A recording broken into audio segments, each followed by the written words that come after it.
नमस्कार, good morning. मैं हूं मीनू शर्मा, एक बार फिर लेकर हाजिर हूं आपके लिए आपका पसंदीदा personal finance bulletin money morning. इस बुलेटिन में आपको मिलेगी आपकी जेब और जिंदगी से जुड़ी हर छोटी बड़ी खबर पूरे विस्तार में। तो चलिए फटाफट शुरू करते हैं आज का खबरों का सिलसिला।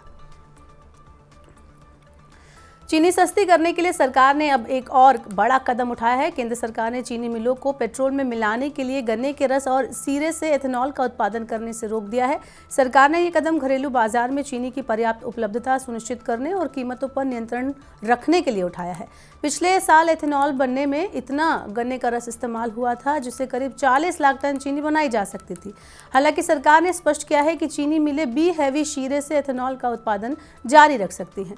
सरकार के इस फैसले से चीनी मिलों को नुकसान होगा और यही वजह है कि गुरुवार को चीनी शेयरों में बड़ी गिरावट आई है। लंबे समय से इनकम टैक्स रिफंड का इंतजार कर रहे लोगों के लिए अच्छी खबर है। सरकार ने पिछले कई सालों से अटके इनकम टैक्स रिफंड के मामलों को तेजी से निपटाने का फैसला किया है। वित्त वर्ष 2017-18 से वित्त वर्ष 2019-20 के लिए अटके पड़े इनकम टैक्स रिफंड को 31 जनवरी 2024 तक लौटाया जाएगा। ITR में भरी गई जानकारी अगर इनकम टैक्स विभाग के मुताबिक सही पाई जाएगी, उन्हें टैक्स पेयर्स को अटका हुआ रिफंड दिया जाएगा। EPFO की EPS 95 स्कीम के तहत न्यूनतम पेंशन 7500 रुपये करने की मांग लंबे समय से की जा रही है। इसी मामले में EPS 95 राष्ट्रीय संघर्ष समिति ने दिल्ली के रामलीला मैदान में रैली का आयोजन किया। इस रैली में देश भर के 50,000 पेंशन भोगी शामिल हुए। पेंशन भोगी महंगाई भत्ते के साथ मूल पेंशन 7,500 रुपये महीना करने, पेंशन भोगियों के पति पत्नी को मुफ्त स्वास्थ्य सुविधाएं देने की मांग कर रहे हैं। वर्तमान में कर्मचारी पेंशन योजना 95 के तहत न्यूनतम पेंशन 1,000 रुपये महीना है। इस रैली के बाद पेंशन भोगी जंतर मंतर पर आमरण अनशन शुरू करेंगे। अपने घर का सपना पूरा करने के लिए बजाज फिनसर्व की subsidiary Bajaj markets affordable home loan की पेशकश कर रहा है। बजाज मार्केट्स पर घर खरीदार 15 करोड़ रुपए तक का होम लोन ले सकते हैं। बजाज मार्केट्स 8.5% की शुरुआती ब्याज दर पर होम लोन की पेशकश कर रहा है। डिजिटल एप्लीकेशन प्रोसेस के जरिए होम लोन के लिए बिना किसी परेशानी के अप्लाई किया जा सकता है। यूजर्स अपनी सुविधा अनुसार फ्लेक्सिबल रीपेमेंट टेन्योर का चुनाव भी कर सकते हैं।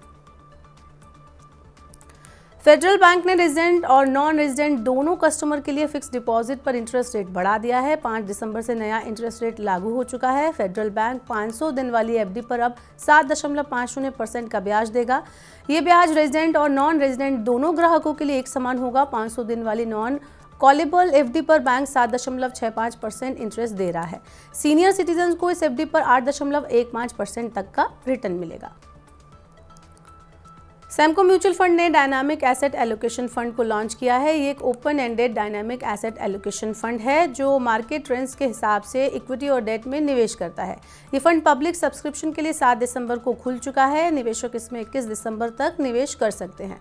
सैमको म्यूचुअल फंड ने दावा किया है कि ये नया फंड मीडियम से लॉन्ग टर्म के कैपिटल एप्रिसिएशन के साथ इनकम जनरेट करता है। लोकसभा चुनाव से पहले 1 फरवरी 2024 को पेश होने वाले बजट से अगर आपने भी कोई बड़ी उम्मीद लगाई है तो पहले वित्त मंत्री निर्मला सीतारमण की बात सुन लीजिए। वित्त मंत्री निर्मला सीतारमण ने कहा है कि 1 फरवरी को पेश किए जाने वाले बजट में कोई बड़ी घोषणा नहीं होगी क्योंकि हम आम चुनाव से पहले लेखानुदान होगा। सीतारमण ने कहा है कि जो बजट घोषित किया जाएगा वह सिर्फ वोट ऑन अकाउंट होगा क्योंकि उस समय सरकार चुनाव की तैयारी में लगी होगी। इसलिए सरकार जो बजट पेश करेगी वह सिर्फ तब तक के लिए सरकारी खर्चों को पूरा करने के लिए होगा जब तक कोई नई सरकार नहीं बन जाती। IT, सॉफ्टवेयर, टेलीकॉम और एजुकेशन सेक्टर में नई भर्तियों में आई गिरावट से अक्टूबर-नवंबर में ऑफिस में काम करने वाले लोगों की भर्तियों में सालाना आधार पर 12% की गिरावट आई है। नौकरी जॉब स्पीक इंडेक्स के अनुसार अक्टूबर-नवंबर में 2433 लोगों की भर्तियां हुई जबकि 2022 के समान अवधि में 2781 भर्तियां हुई थी। नौकरी जॉब स्पीक एक मंथली इंडेक्स है जो भारतीय नौकरी बाजार की स्थिति और भर्ती गतिविधि की जानकारी मुहैया कराता है। टेलीकॉम, एजुकेशन और रिटेल सेक्टर में सालाना आधार पर क्रमशः 18%, 17% और 11% की गिरावट आई है। ऑफिस में भर्तियां कमजोर रहने के बीच देश के शीर्ष 7 शहरों में ऑफिस रेंट बढ़ गया है। एनरॉक के मुताबिक चालू वित्त वर्ष के पहले 6 महीने के दौरान 7 प्रमुख शहरों में प्राइम ऑफिस स्पेस का किराया सालाना आधार पर औसतन 7% बढ़ गया है। किराया बढ़ने के पीछे प्रमुख वजह कंस्ट्रक्शन और इनपुट कॉस्ट का बढ़ना है।